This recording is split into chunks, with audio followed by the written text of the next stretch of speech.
8M2, lesson 8, sequencing reflections and translations.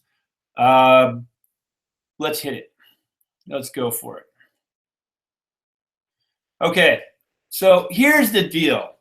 In lesson 7, last lesson, what we learned is that if you translate an object along a vector xy and then along a different vector ab, you could have just translated the object along AB and then along XY, and you get the same result.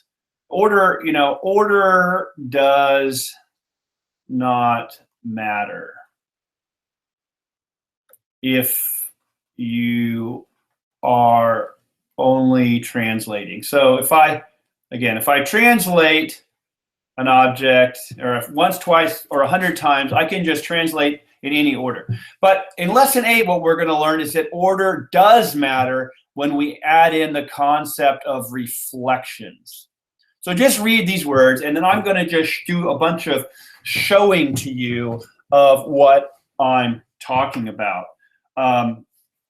So if I translate and then reflect an object, I translate an object along a vector, and then I reflect it along a line, it is not the same as if I reflect it. If I translate first and reflect it second, it is not the same as if I reflect it first and then translate it second.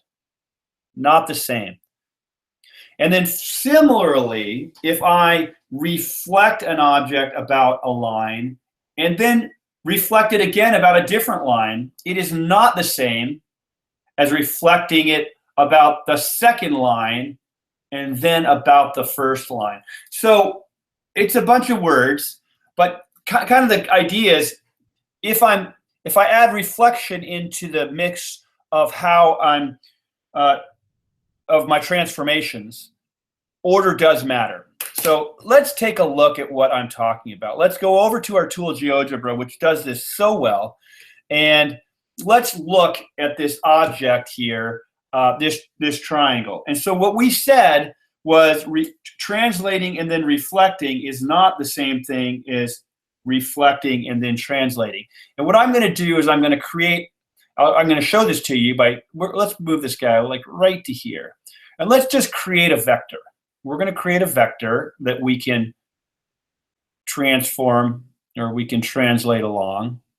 And then let's create a line that we can reflect about. Okay, and then let's watch what happens.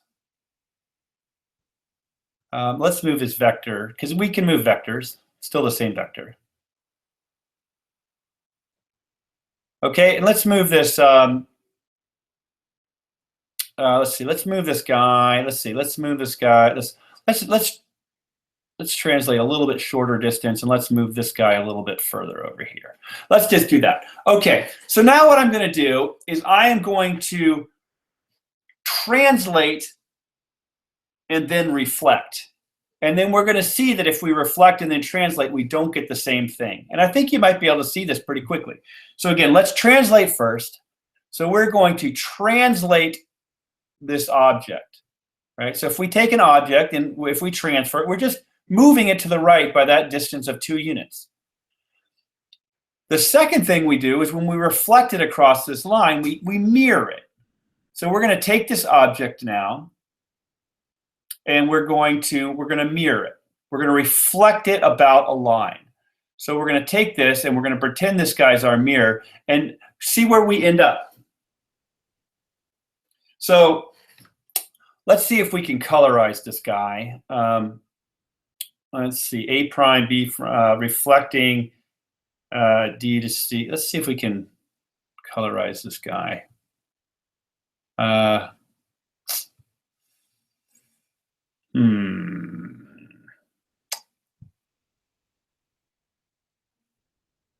Color. Let's see if we can color it red. Yeah, so we got that guy is going to be kind of, or we'll make it like nice and bright green. Okay, so this is our process, and then let's see if we can make this guy green too.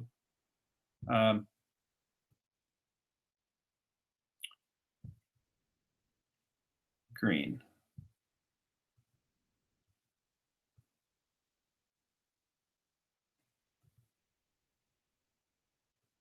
Okay, so now they're both green. Okay, now what I'm going to do, this was a translation and then a reflection. Now I'm going to reflect it and then translate it. So watch what happens. I'm going to take this object and I'm going to reflect it. I'm going to mirror it about this line. So let's set that up. So we're going to reflect this guy about this line. And look where it is. It's in a different spot. And now we're going to translate that guy along this line. So now we're going to translate this object by that vector. And notice, this is our final result here, this green object, and our final result in the other case, if we do it in a different order, is this other object. Okay? So again, reflecting then translating is different than translating then reflecting. So let's try that one more time. Let's see that in a totally different way with a different object, perhaps. Okay, so let's get rid of this object here, and let's take an object like a circle.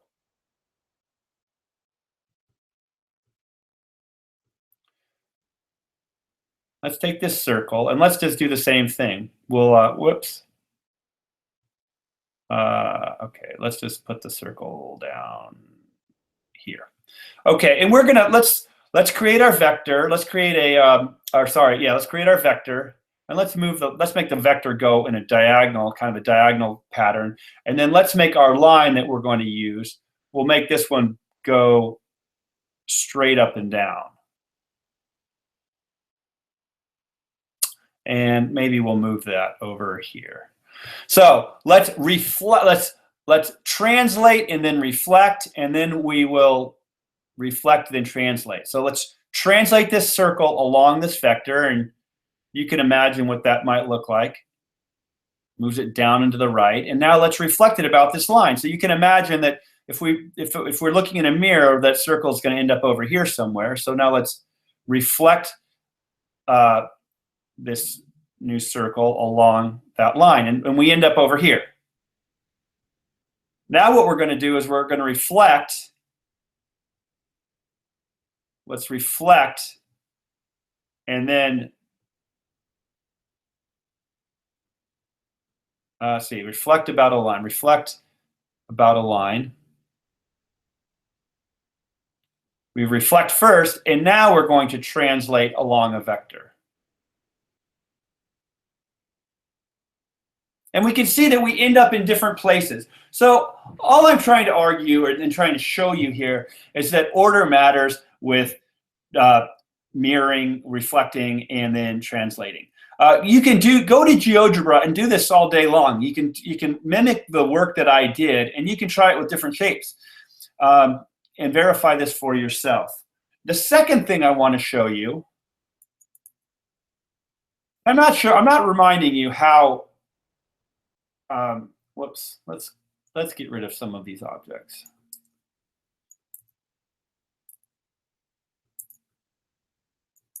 I'm not reminding us how to reflect or how to translate. That's stuff we learned in earlier lessons from lesson 1 to lesson 7. Here we're simply using our objects and using our transformations and showing a few properties. Now what I'm going to do is I'm going to make an object. Let's just make a random polygon. And I want you to imagine what you could do to prove, if you wanted to prove that reflection matters. If you reflect an object about a line and then about another line, it actually matters which one you reflected across first. So how are we going to show that? Well, we're going to show that by creating 2 lines. Let's just make a line here. And let's make another line, say, here. So let's take this object and we'll reflect it across line GH, then across line IJ. Then we'll reflect it across line IJ, then across GH, and see if we end up with the same thing. So let's reflect about a line. Let's reflect our object about this line. And now let's reflect it about this other line. Okay.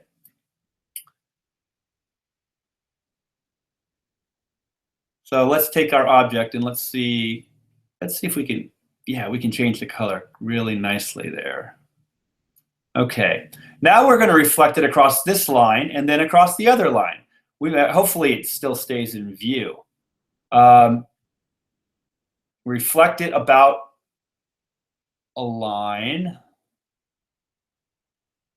ij, and now we're going to take that guy and we're going to reflect it around across line, this other line.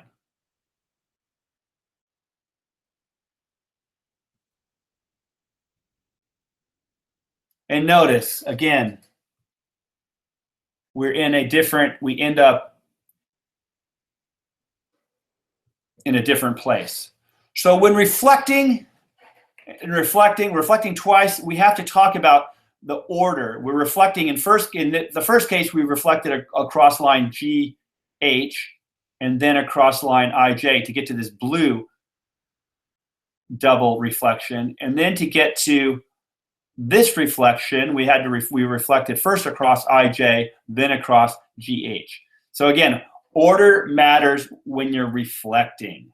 That's pretty much the essence of this entire lesson. And exactly what you're going to have on your homework is you're going to be answering questions about reflecting and doing things in multiple order.